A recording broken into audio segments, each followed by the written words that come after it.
hard factors involved in the design of a tank, and many amateur enthusiasts see only the hard factors, that being speed, armor, and firepower. Now, those vehicles take time to build in the factories, and Russia also has a problem of industrialization. That's why these 5-year plans. One of the main design flaws of the T-34 tank, which significantly reduces its combat power, is the low rate of fire, low speed aiming, and low accuracy of the tank's fire.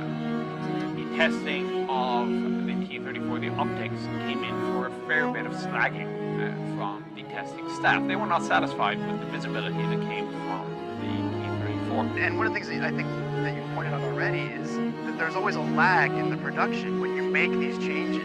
Even when you have sort of basic changes, engine changes, and there's a lag from the moment when you realize we need to make a change to when you can actually incorporate that.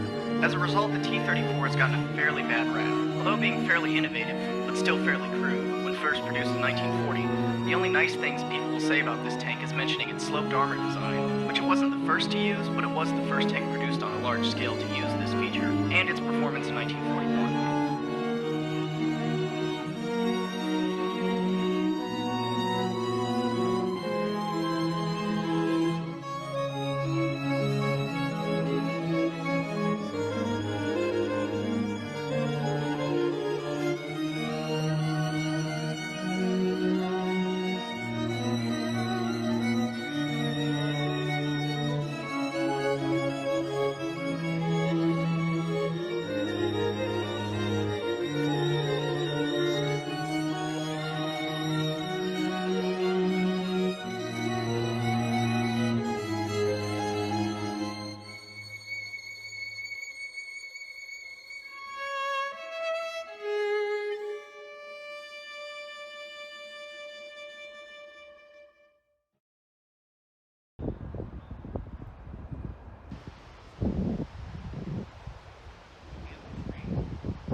Let's hope I didn't screw up this framing. That was a sync clap, by the way. Sync clap. Boop, beep. Beep, boop, bop. What was the opening to this script so I can synchronize the microphone? I bought a freaking a lav mic for this project. Oh, we look good. We're looking fine as wine. Snap, crackle, pop. I'm gonna be inconsistently wearing these shades throughout this video because I didn't buy these shades until like halfway through this video's production, but they are really badass. Sync clap. Get the backpack out of the shot. The weirdest thing I've ever done, have fucking put my phone in my mouth. Finally in the shade. That's what you like to see. Wow, like a little video game character. Whoa now. Oh my. Oh, these old bones aren't what they used to be. Whew. Oh. Ah. You know, this is like my 4th time rewriting this script for this video. I just never really knew exactly what I wanted it to be about at first. I was just troubled about the T-34. You see, the T-34 is a tank of many myths and many legends, and the tank enthusiast community loves a good legend. A legend which recently has taken quite a harsh beating, and it's so confusing to be caught in the middle of it all. The desperate stans who still claim that the T-34 was the beast of Soviet engineering it always was, and the new wave of Laserpig viewers who believe that the age of Stalinium has come to its end. That the T-34 deserves no fate better than that of the German Tiger, an overhyped tin can of a vehicle that wasn't designed to be shipped overseas, allow for infinite upgradability, and operate in every single theater of the war, so therefore, it wasn't any good. No, I'm not going to try to prove in this video how everything Laserpig said was wrong, because it isn't. I can't exactly argue the point that, yes, the T-34 was built poorly during the war by many of the major manufacturers that built it. Yes, the T-34 cut corners, and no, it wasn't a very sophisticated or comfortable tank. But these conclusions all stem from the same perspective, that of the finished product. Today, I'm not going to go into the T-34 as a finished product, or talk about its later history of improvements and fixes. I won't go exactly into what made the T-34 so great or so terrible like everyone else. Instead, I want to take a look at the early development of the T-34, the struggles behind the steel. I want to peel back the curtains of the T-34 in its adolescence so we can truly see for ourselves, maybe not what the T-34 was, but rather what it was supposed to be. Why did they even decide to build the T-34? How did its original specifications evolve? What sort of complications occurred during development? And perhaps most importantly, what went wrong? And hopefully, along the way, I can show you that there's maybe not a reason to flat out hate the T-34. Maybe, just maybe, there was something good here. So, let's talk about the T-34 and why it is what I have called a utopian tank.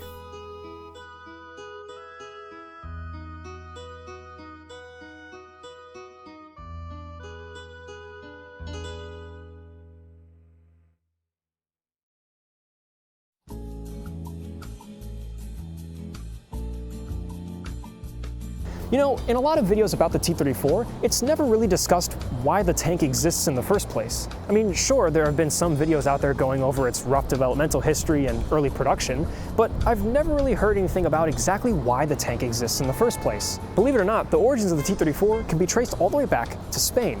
The Spanish Civil War provided many nations with the opportunity to test some of their previously untested equipment in a real live battlefield. Russia and Germany were famous participants. Both nations learned quite a lot from this isolated war in a part of the world that nobody really cared about at the time, except Gibraltar.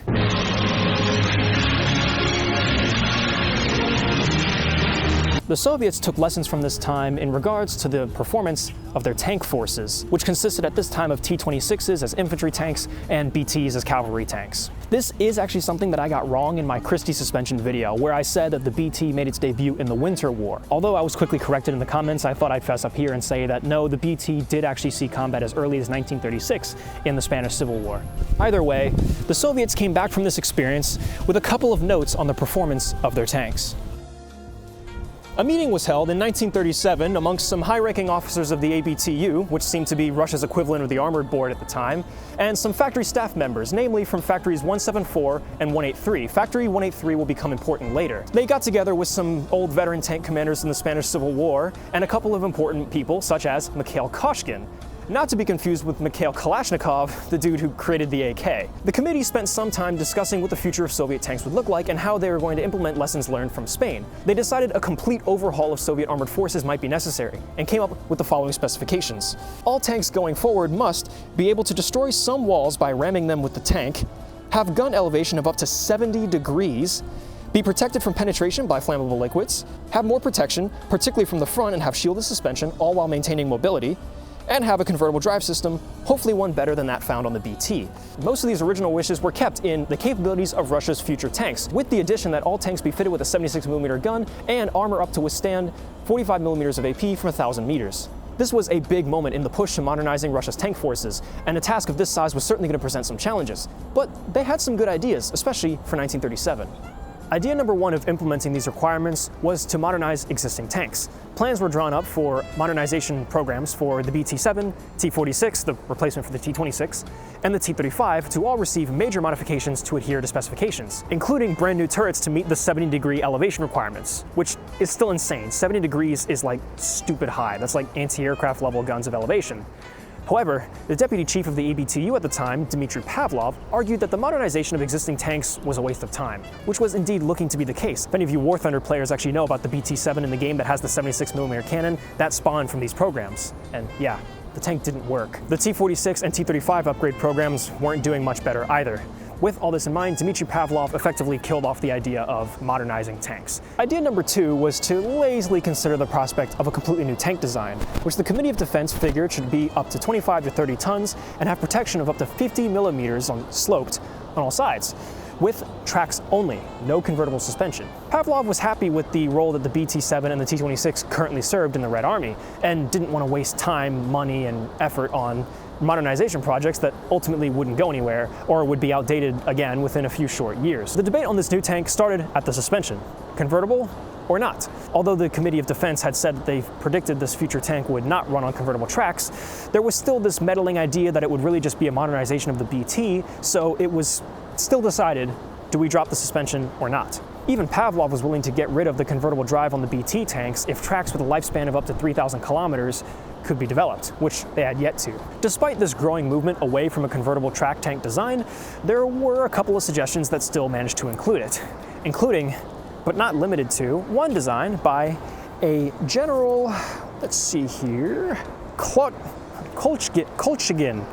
Try my best to butcher that. I'll put the name up on screen. He had the really wacky idea. His request was for an amphibious tank with a crew of 6 to 8 men that had dual driving controls, automatic towing system, automatic switching between tracks and wheels, a ramming system, a chainsaw, for dealing with fortifications, of course, and the ability to refuel and restock ammunition while driving, with a 76mm gun capable of direct and indirect fire, and an anti-aircraft machine gun, which would weigh all between 18 and 20 tons. Somebody make it in sprocket, please. Despite all this brainstorming from the generals, the Red Army itself hadn't put in any real specifications on what they wanted. So in 1937, the ABTU just put out requirements for an improved BT tank they called the BT-20. This tank would have a new engine, 3 machine guns, 1 coaxial, 1 hull, and 1 on the turret, which I assume is in the back or potentially anti-aircraft mounted. Some would have flamethrowers, and the tanks would have up to 65 degrees of elevation for all this urban fighting they were so worried about back in Spain. But debates on these specifics would continue for quite some time. All this talk came to a head in 1938 in a writing by Pavlov. Create 2 types of experimental light tanks. One purely tracked, armed with a 45mm tank gun and a coaxial machine gun, with armor thick enough to protect up to 12.7mm bullets at all ranges, top speed of 50 to 60 kilometers per hour, and a mass of up to 13 tons. The other, convertible drive tank, 6 powered wheels, with the same armament and armor, 50 to 60 kilometers per hour top speed on wheels and tracks, with a mass of up to 15 tons. Use a diesel engine, presumably the V2, perform trials of both in 1939 and decide which one meets all requirements to replace both the BT and the T-26. These ideas were met with great enthusiasm from the Committee of Defense, and it wasn't long before plans to produce prototypes were drawn up. Just as the project started to make leeway, however, the requirements started changing.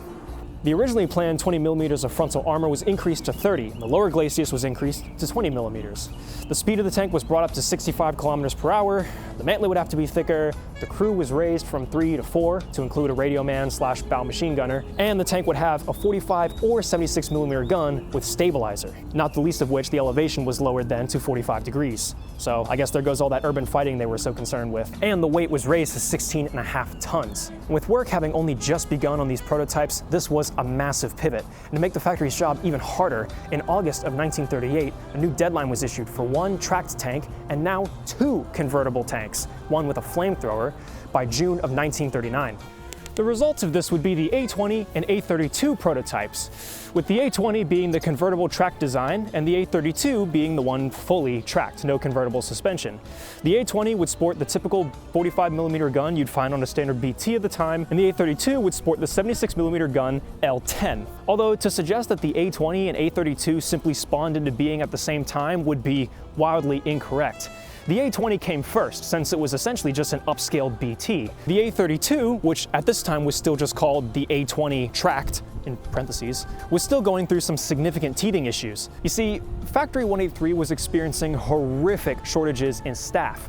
By January 1st of 1939, not a single finished tank had left the production lines. On top of this, radical reorganization of many government groups was taking place. Whoa, that's wind. Whoa! Holy mama. I really should touch grass more often. Grass, huh? Can't live with it, can't live without it. On top of this, radical reorganization of large government groups was taking place, namely the splitting up of larger groups such as the People's Commissariat of Defense and the Main Directorate of Special Machine Building. So the already slow bureaucratic process was being ground to a halt. But the ABTU still wanted results. The factories in Mariupol were experiencing production issues, and the A-32 hulls were going to arrive way behind schedule and missing key components, essentially making them unusable. Factory 183 was struggling to put together blueprints for other important parts and components to be manufactured, and before they knew it, it was May, and a finished prototype tank was due in less than a month. Priority on getting at least one prototype tank off the production lines was set to number 1. All other projects were put on hold, even manufacturing of BTs and T-26s. And they managed to do it, just barely. The tank came off the production line with about 80% of its features, but they got it running and started testing. By July, the tank was still not totally assembled, but it chugged along. The A-20 and A-32 prototypes that now existed were put through some extensive trials. And as much as I'd love to go deep into the notes here on what exactly they tested and how well each tank performed, I'm awfully pressed for time, so this is the part where I encourage you to check out the sources and the link in the description and buy some of the books. It's really some fascinating stuff, genuinely. I'm not sponsored or anything. I really enjoyed reading the books and sources that I did for this project. Safe to say, aside from some minor prototyping bugs, both tanks actually performed extremely well alongside the BT-7 and BT-7M, other than of course being a little bit slower, but that's to be expected, light versus medium tanks. But even still, the A-20 and A-32s were both seen to be more maneuverable than the BTs in off-road conditions. I should let it be known, sort of off script, one of the biggest reliability faults of these tanks during testing was the engines. Actually, pretty much throughout the entirety of the A-32, A-34, A-20 development, the engine was consistently identified with being not having a long enough service life. They wanted a certain number of hours, I think it was 100, and then they raised it to 150 hours of service life before the engine would need to be swapped. And pretty much up until they get the T-34 in its finished product off the production line, the engine continuously fails to meet that. So when I say that the tanks performed well in testing, it is with the caveat that every time they took the tank out and performed their tests on it, when the tank came back, they just swapped out the engine entirely. But the factories had produced their tanks, and the ABTU was satisfied with their results. The A-20 and A-32 were both approved for production, with mass production planned to begin in 1940, and 2 draft letters written up to declare the tanks into service. In the meantime, however, they wanted more changes. Not to the A-20 though. With its convertible track suspension and 45mm gun, the A-20 was seen as a perfectly viable substitute for the BT. The A-32, on the other hand, was destined for more than just a couple of changes. Please don't overheat.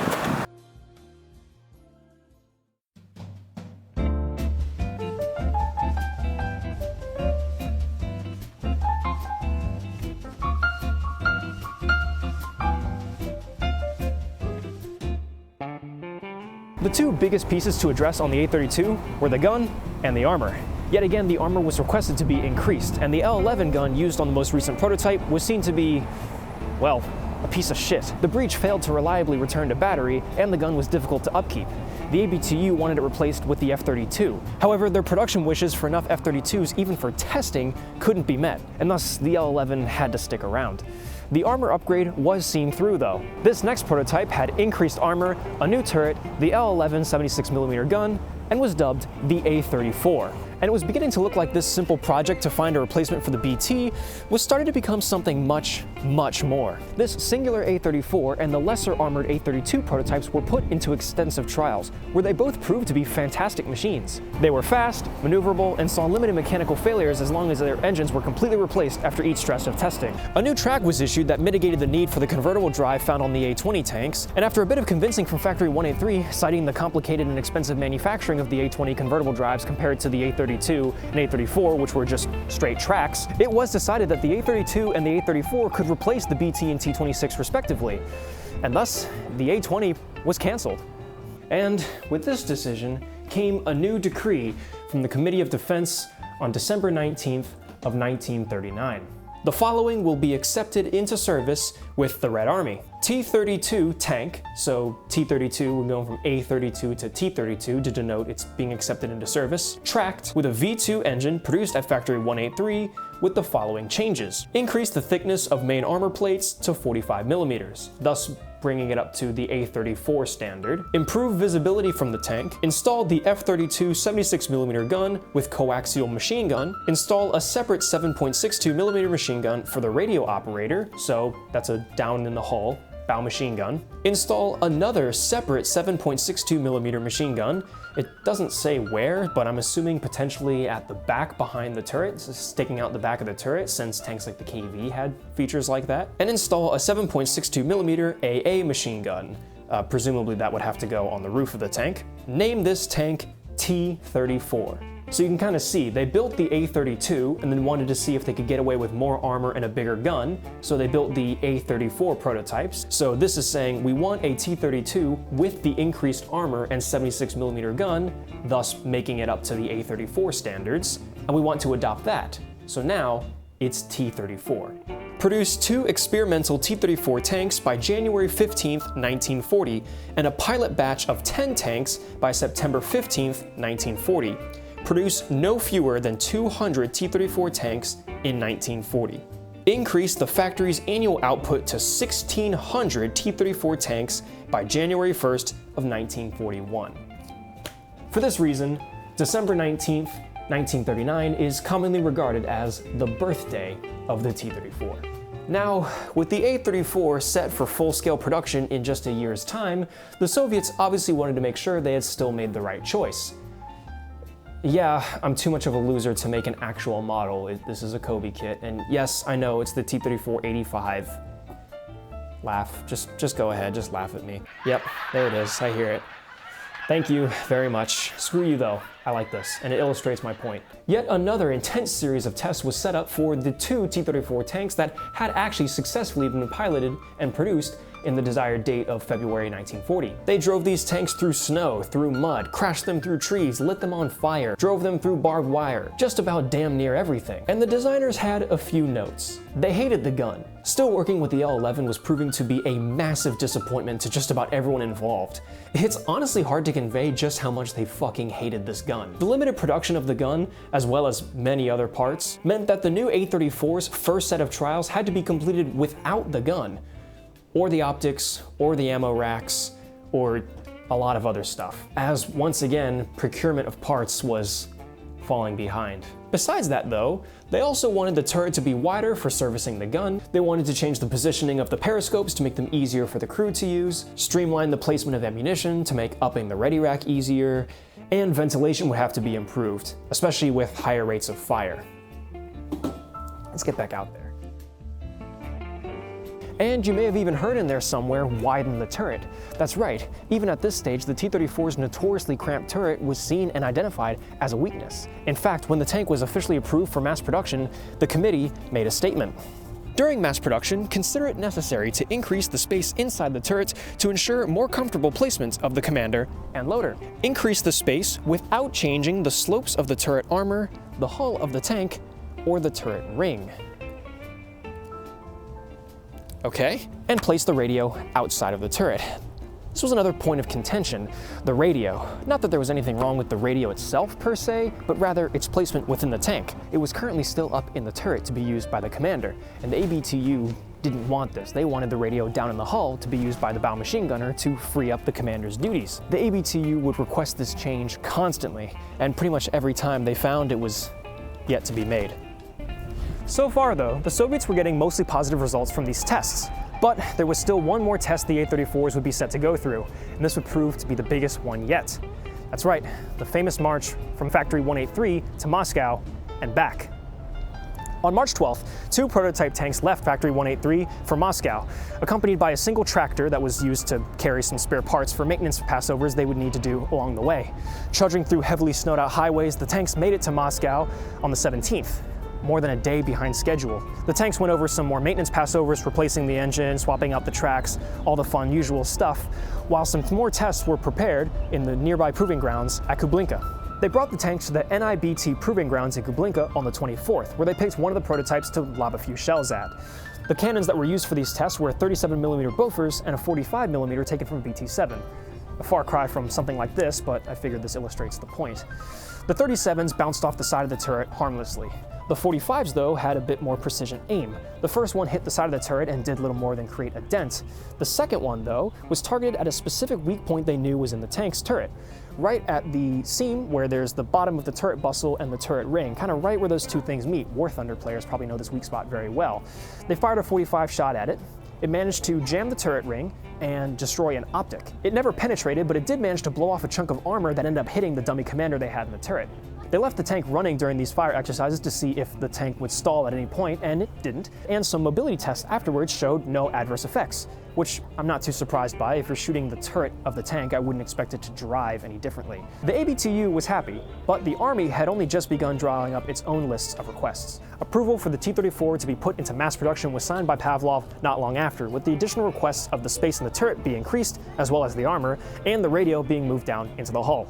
Once again, to be used by the bow machine gunner / radio operator.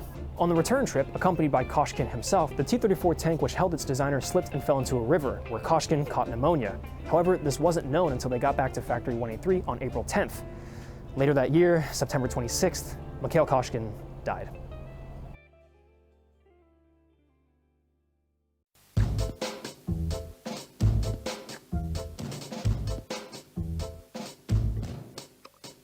Although the T-34 had now been type classified and approved for mass production, the march to Moscow and back had shown the Red Army a couple of defects that they personally wanted to now rectify. About 105, in fact. Maintenance for the tanks took way too long, and features such as the removable rear hinged access port at the back of the tank were suggested at this time. Many components like the fuel filler caps would need to be more accessible, the driver would need his own hatch, the turret would need more space for the machine gun ammo, optics would need to be upgraded, several crew safety and quality of life features were suggested, and of course, the radio would need to be moved down into the hull, as the bow machine gunner, who was still considered the radio operator at this time, couldn't access the radio, since it was up in the turret. The factories responded to these complaints with the following statements. On the radio section, the Communications Directorate of the Red Army has the same opinion.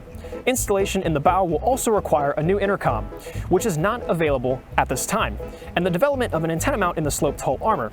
Given these and other drawbacks of this type of installation, it will not be possible to move the radio into the bow. On the 360-degree observation device section, the 360-degree observation device might not provide full traverse, but is suitable as an auxiliary observation device. Since the Commission did not list any deficiencies of the device other than stating that it is unfit, we cannot provide any replacement for the 1940 production year.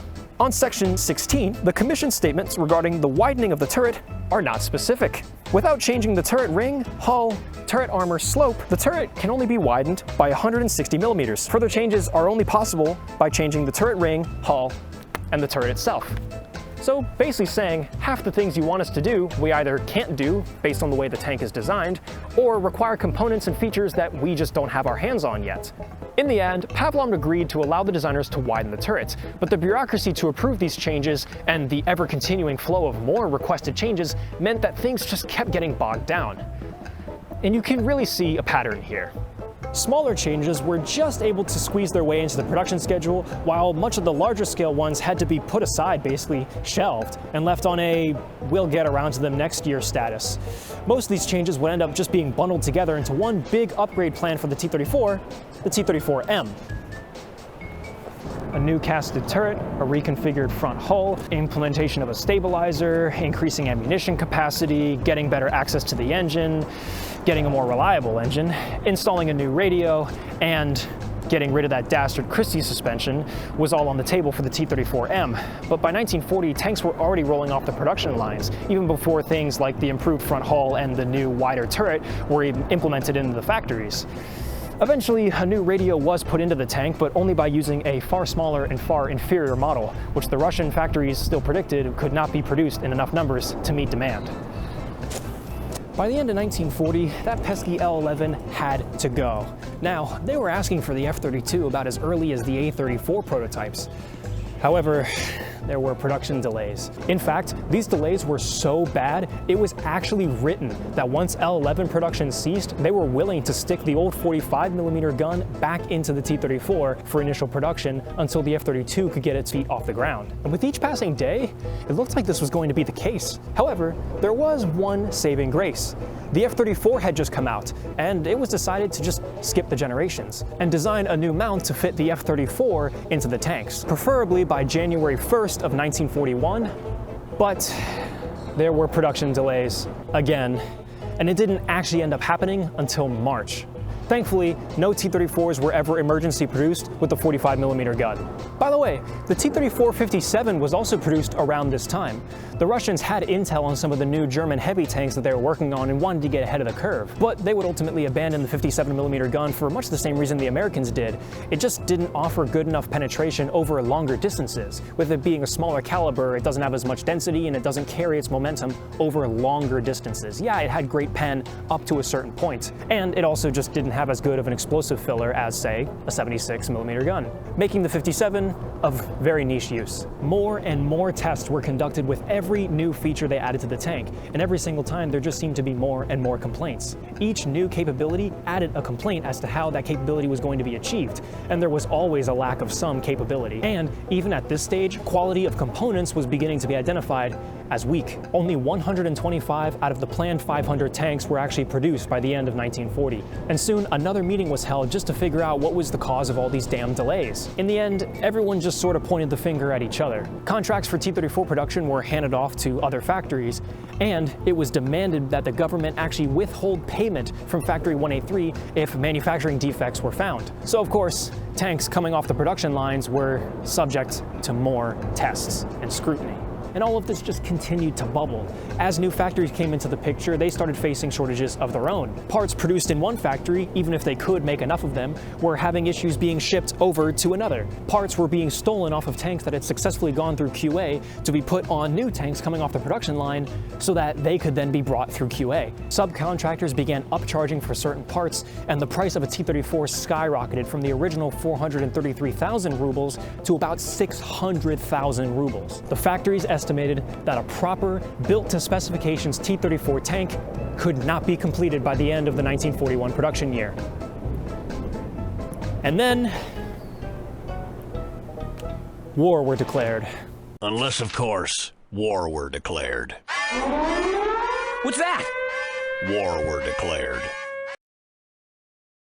Now, I'm not going to go too in-depth in this video on the German invasion itself. I'm sure most people watching this video understand that the Red Army logistics system pretty much shat itself the second the Krauts crossed the border. Entire units had not even received food, rifles, spare parts, trucks, training, or tanks. Less than a month before Operation Barbarossa, the Red Army had a total of 892 T-34 tanks, 845 of which had never been used. At this point, we all know the story.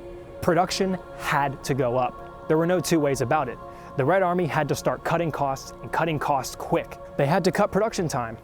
And so, they cut features. So many features. Things that these designers and testers had slaved away on for the last 2 years. Bugs and shortcomings were expected, and solutions decided upon, but just couldn't be implemented. Radios, optics, ammunition racks, fuel stowage, turret traverse mechanisms, stabilizers, pneumatic steering, a good engine, recoil guards, seats, ventilator fans, headlights, crew comforts, all of it had to go. They needed steel. Anything else was going to be too expensive, take too long to produce and too long to train on, and just wouldn't be enough. The Germans are here, and they are set on the destruction of this nation and its people. They needed tanks. So that's what they built.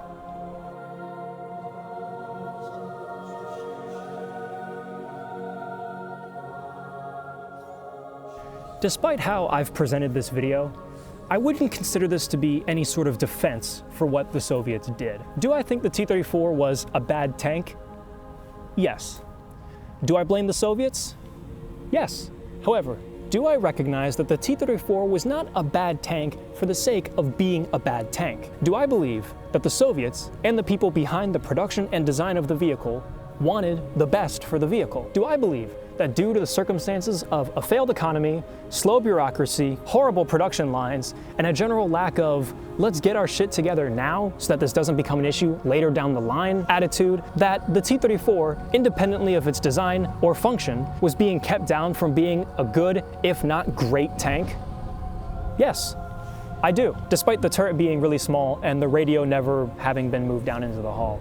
The T-34 is a fascinating story to me, because it can be interpreted in a practically infinite number of ways. What if Mikhail Koshkin hadn't died? Would he have had a different future in mind for the T-34? What if Soviet industry hadn't failed? What if the T-34 had entered mass production in 1939? What if they had just a little more time? Are the T-34's failures inherent to its design, or were they circumstances of its developmental life? Was the T-34 a good tank that was handled badly, or was the game rigged from the start? And of course, was the T-34 actually a bad tank? After all, it won them the war. Like it or not, clearly this video has been laser focused on the early developmental life of the T-34. There's a whole other swath of videos I could make on its life during production, how it improved over the war and its ultimate final variants, 1944 and 1945, and even post-war variants. This video doesn't necessarily need to be a summary of was the tank good just because of how it came to be. The purpose of this video is to highlight that the T-34 had a troubled childhood. Now, is a troubled childhood any excuse for bad behavior? No, but it should be considered. The Soviet Union was not incompetent. They weren't idiots. They knew what they were doing, even if they didn't really always know what they wanted. I've had this clip sitting in my back pocket for a long time now. At this point, actually almost a year, as I check my watch that I don't actually have. Back when I went to Canada, for those of you who've checked out the Canada vlog, if you haven't, I recommend you do, but in episode 2, we journeyed to the Ontario Regiment Tank Museum, where I got to talk to one of the volunteers at the museum about the T-34. And this is what he had to say. I've been doing a lot of research and want to make a video one day about the T-34. It would be okay if we walked over and we talked a little bit more specifically about that tank, and I got to hear kind of what your opinions are as someone who gets to work with these and work on them and work with them every day. I've kind of been trying to discover through research and through reading a middle ground of that. My current opinion is that it was a good design and had good intentions. Yeah. In practice, it was dropped on its head, so to speak. Would you agree with that, or do you think differently? The T-34 is a tank that won World War II. The Soviet Union devoured millions of German soldiers. They destroyed tens of thousands of armored vehicles and planes. Without those losses, all of that material would have been in Western Europe. And most of the early German armor, to get around the Versailles Treaty, they were built in Russian plants under Russian supervision. So the German army initially received their armored training in vehicles built in the Soviet Union. But they weren't expecting this. But the Soviets realized that these vehicles had an average lifespan of 2 weeks. Slap them together, get them out there. Yeah. The main thing was the gun. Yeah, as long as it can shoot. This gun is firing at German soldiers, it works. Das Vidanya. Yeah, go, as long as it moves and as long as it shoots. As long as it moves, as long as it shoots. Does this vehicle have a lot of shortcomings? Yes. Did it fulfill its role? More than fulfilled its role.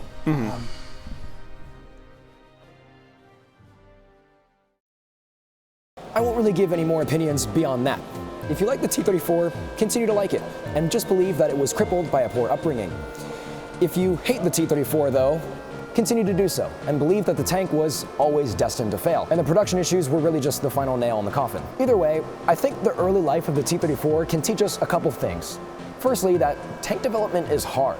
It is an intensive process that involves factories and supply chains and militaries and bureaucracy, and entire factories need to be tooled up, parts need to be produced and shipped, it needs to be assembled properly, it has to last a long time, it has to be easy to use, and it has to withstand the rigors of war.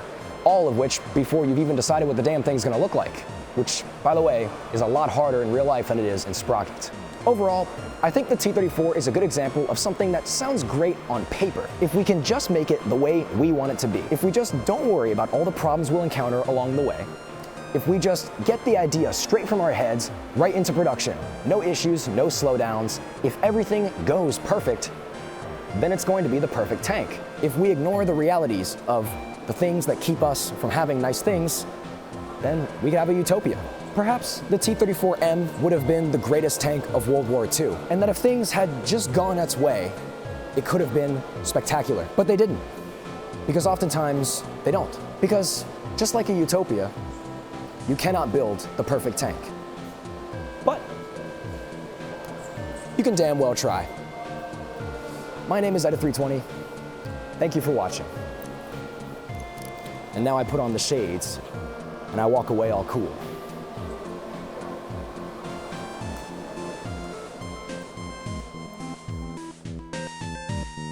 It is a beautiful, crisp evening. Did I do a sync clap?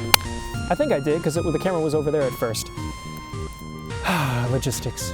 Wow, I think that's actually it. I think that's the whole thing. God, it feels good to make progress. And touch grass. Look at all this grass, guys. Look at that.